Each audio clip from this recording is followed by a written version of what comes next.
Hello from Sedona, beautiful beings. So, I would like to talk about and contemplate a very sensitive topic that we face as humans, and that is those moments where we feel, I want to die. I want to die. And there's so much shame around it, and like, oh, are you in danger? Um,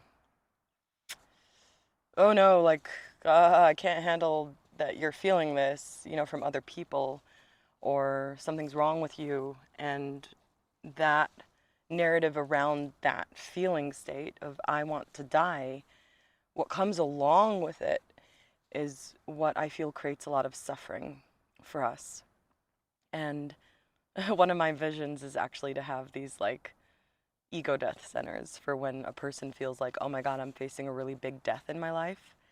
And I'd like to experience that while staying in my body and like rebirth while staying in my body. That's one of the dreams that are birthing. And so this is something that um, I felt like since the age of 9, like these seeing of certain patterns and the way life is or the way life is running, and this deep desire to end it, just to end it the way things are. And when we end the fight or the judgment with this feeling, we can actually work with it. We can actually create with it. We can actually allow it to do the work it needs to do, because it is a form of medicine. So, medicine ceremonies, people are like, okay, I'm ready to make a big shift. I'm going to drink that ayahuasca. I'm going to take that big dose of mushrooms. And it's beautiful that it helps and then it works. And then there also, I believe that there are certain medicines that are just within us, within our natural process, that we need to dose up on. And one of the medicines is that deep pain and grief of wanting to end things the way they are, wanting to end the life that you're living.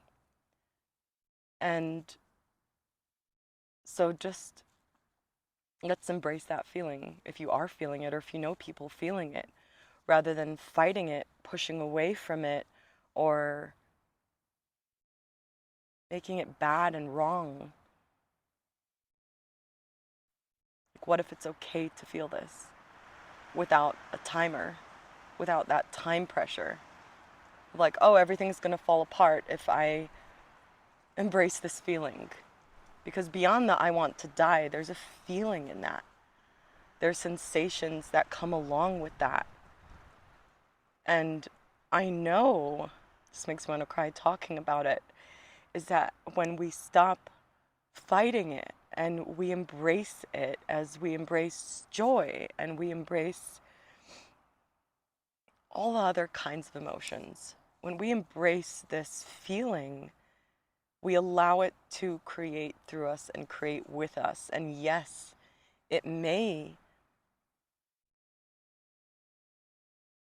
affect a part of us that is dying, a way of being, a way of operating, a way of thinking. And no matter how much that part of us wants to live that pattern that turns into a prison, no matter how badly it wants to live, it cannot bypass the only constant of life, which is change. And this doesn't make it easier necessarily. But when we see a broader picture, in a way it creates relief around the process. And so, Bella. And so just taking a moment to feel this feeling that many beings are experiencing now, and to let the shedding occur of the programming and narratives around this feeling of I want to die. What is that experience in its pure form? If it's all love, this is an expression of love too. And I see myself and so many people as I'm wandering around the planet that like fight it. They're like, no, I'm gonna create like the polar opposite. I'm going toward positivity. I'm going toward connection. I'm going toward community building. And it's like this hyperactive energy where it's like, oh my God, when are they gonna burst? And then if you just tap into what they're truly feeling, they just begin to break down. And so how do we embrace this experience of a death of an old world, of a death of how we thought ourselves to be, of a death of how we've seen life, to be embraced by us, and to work with it, to play with it. And it's a very subtle difference. There's a difference between I'm going to journal to get out of this versus I'm in this, and while I'm in this, I'm going to journal. There's a difference between I'm going to do my breath work and meditation to get out of this versus my experience in this is leading me toward being still and breathing for a moment. It's beyond a clock. It's beyond a to-do list. What this medicine does of this experience is it births our authenticity. So it won't allow us to do things that are not aligned with the more embodied version of ourselves. So anything we do to run from it, oh, I'm going to do this, I'm going to do that, I'm going to work out, what it will do, it will create more resistance, and it will be like, oh, well, you think you can get rid of the alchemical, we'll say, I don't know, that word is so used so much now, transmutation, the entropy, like the process that you're in, you think you could band-aid it, and it will just gobble it up, and then it leads to more hopelessness, and it kind of makes it bigger and scarier. And so how do we make friends with it? Because honestly,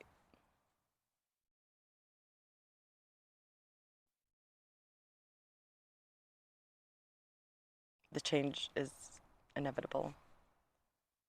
That's what keeps life being life, and what allows things to grow and seasons to occur and life to happen. And we're a part of it. And so we go through this process too. And the change is like the stage of the ashes sometimes from a fire that was boiling bright. It's a part of nature, and it is love too. And it's sad because it hasn't really been honored as a part of life in our cultural upbringing or school, or like, you're sad, what's wrong with you? Oh, you don't want to do this, what's wrong with you? Like, it wasn't befriended in the control system we were part of. And so these programs of resistance are inside us. Just checking my mic. They're inside us. And so all those systems that operated our lives, they're what is dying. The parts of us that played in those systems that doesn't honor, like, okay, this part of me is dying now. We just want to rush into the creation, or, okay, what are the ABCs of feeling this grief? What do I need to do? And it's different for each of us. The I that wants to die is different for each of us. It has to happen in a very authentic way. And so a big thing for me being part of this process is actually not pushing myself to do anything to get out of it, and to be honest with people. I've been honest with people, and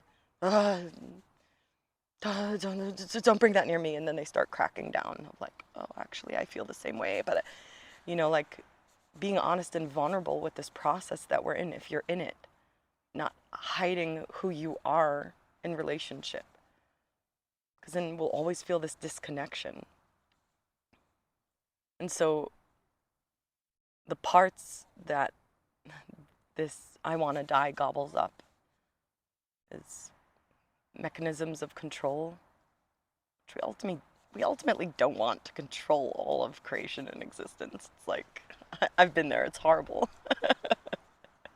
Unless you're really into the feeling of power, which I highly doubt anybody that is into control and power would be watching this to this point. We don't want to be in control in the highest optimal timeline. Like, we want to be in flow and the unknown and curiosity, wonder, innocence, play, like co-creation. And so in order to tap into these versions of us where we're living in more relief and less anxiety and like more in alignment with our being and our rhythm of our heart, in order to get there, we can't use the old system of control to get there. So there's a death of a way of thinking that you survive. It's a death of control. That's one of the things that it gobbles up. Another death is expectation. That we expected that if we do A, B, C, D's to Z's, we'll get what we want. And it never looks like what we want in our imagination. It's always either better or something we haven't thought about when we feel those moments of alignment. The synchronicities, it's like surprises. And so another thing that it gobbles up, this part of you that is dying, is expectation. If we knew what to expect, it would be so boring. Imagine that you know how things will unfold in every moment. Like, it's just like, oh my God, I'm the one creating the video game, I'm the one in the video game, and I'm playing the video game. Like, where is anybody? Like, where is everybody? Yeah, oh, I'm God and I'm the universe. It's like too much responsibility in a way. And there's no surprise, there's no life process in that. So part of the gobbling up of the I that wants to die is expectation. And this can be expressed through very big disappointments. And another thing it gobbles up is judgment. Any part that has been judged. Because it all plays a part in it. All versions of you, everything everybody else did, all the circumstances of the world, it all plays a part in orchestration into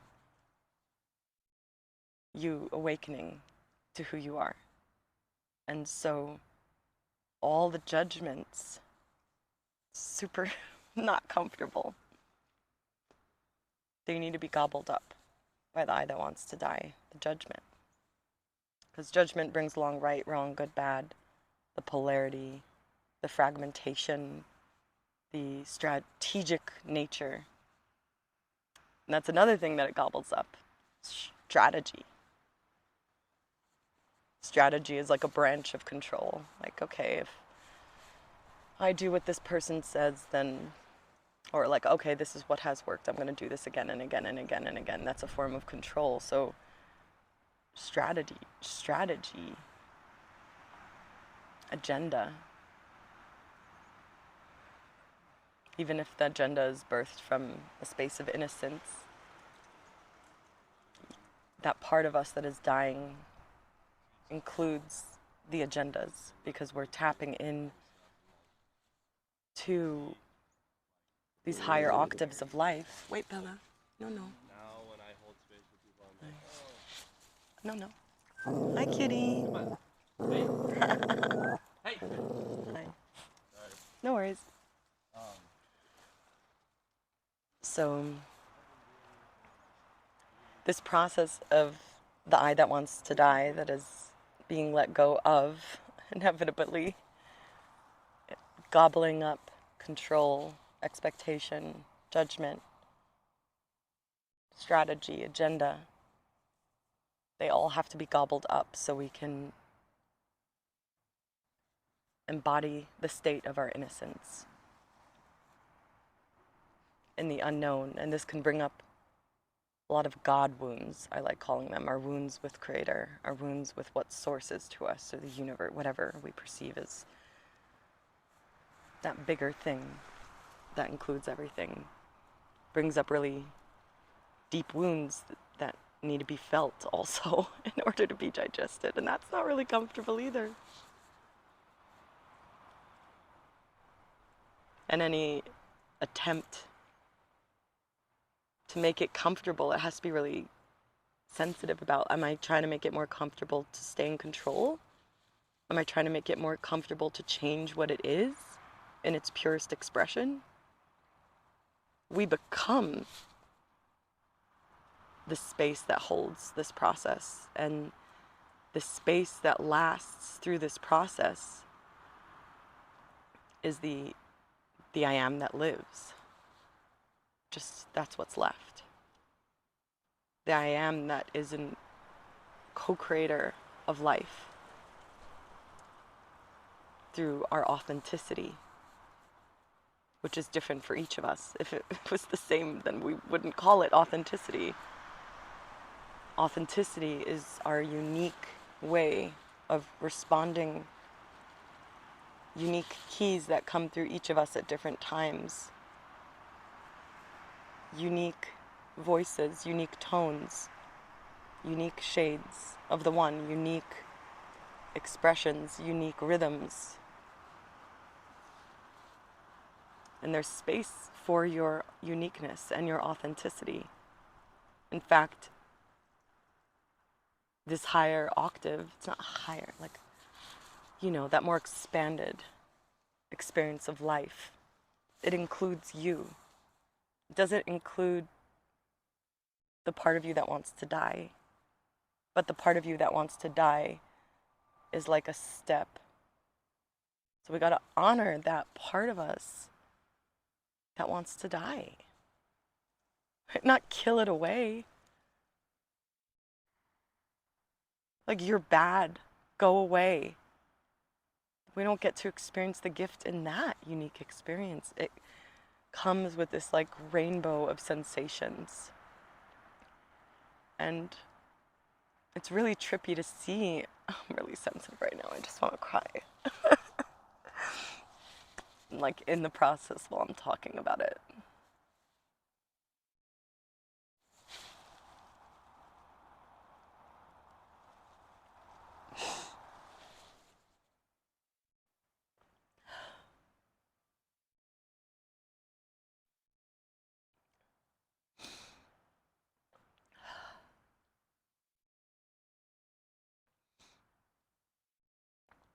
As we allow ourselves to receive that medicine of the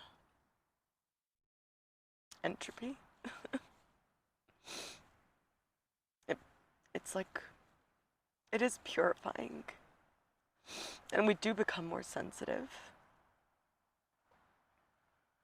And it can be disorienting because flickers start happening of like, wait, I wanted to die and now everything's okay. I'm in this bigger, broader perspective. Like, it can feel like, what am I? Like bipolar, like, oh, what am I? Like, there are all these shadows of these states of awakening that if you want to fix it or make it bad, there's like a label for it, which is fine. Everything has a purpose. Everything serves a purpose at a certain time. There's no wrong in this. It just is the way the energetics work. So it can feel disorienting to have these like, oh my God, I feel like I want to die, and oh, everything's okay and expect, oh, what? So it goes through this process. Let go of your control.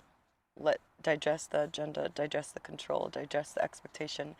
It cycles like a washing machine until we can embrace this neutrality of everything is okay. And in that everything is okayness, because you see that you survived, and you're the I am, and it all has a part to play, and that you survived the fire.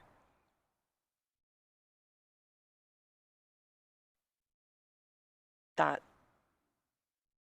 okayness is where unexpected things start birthing through you, and you become a co-creator, and it almost feels like a different life. And it's okay to have moments of stabilization where like, oh, this feels really imbalanced. It's like a child learning how to walk. And it's okay to be in every step of the way. To like love ourselves deeply through every moment as it arises, when we see these patterns collapsing, like ways of being collapsing, and we could feel disoriented with not knowing who we are or what life is, and that shakiness of the globe. We can love ourselves in that shaky snow globe, which we can, we must. That filling of our own cup. It may be the hardest thing to do, and realizing that it's the hardest thing to do is really hard. Because it's a coming back into the I am, that I have everything I need, I'm okay. Can shift everything in your life, and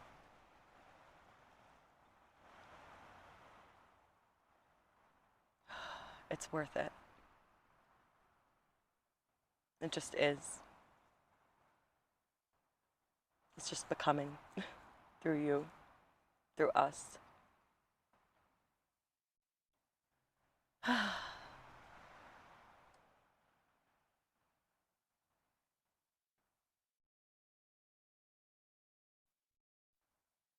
for me, it's like I'm so grateful to be able to share videos, even when I think I'm never going to record a video again. It's such a gift to my heart to share my voice and to share my experience, and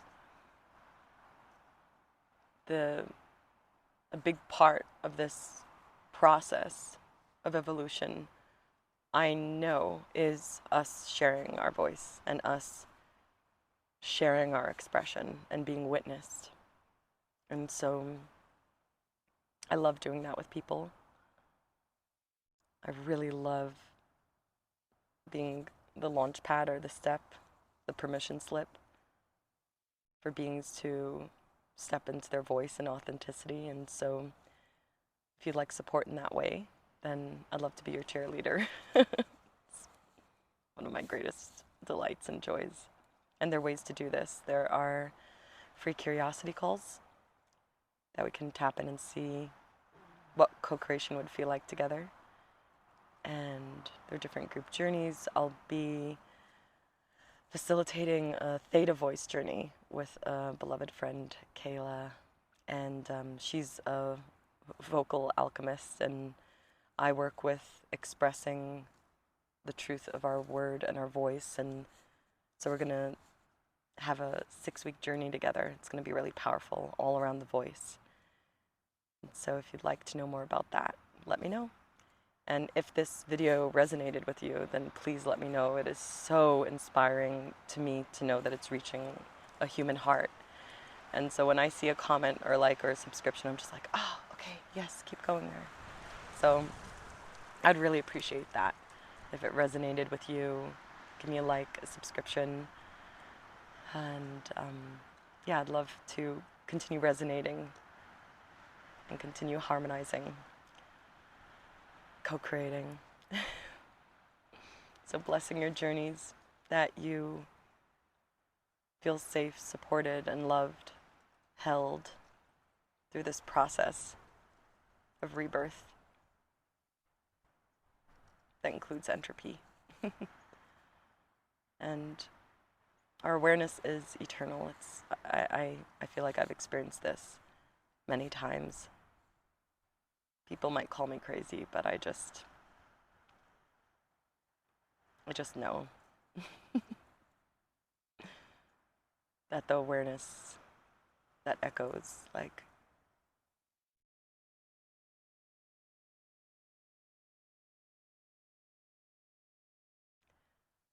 will always be there.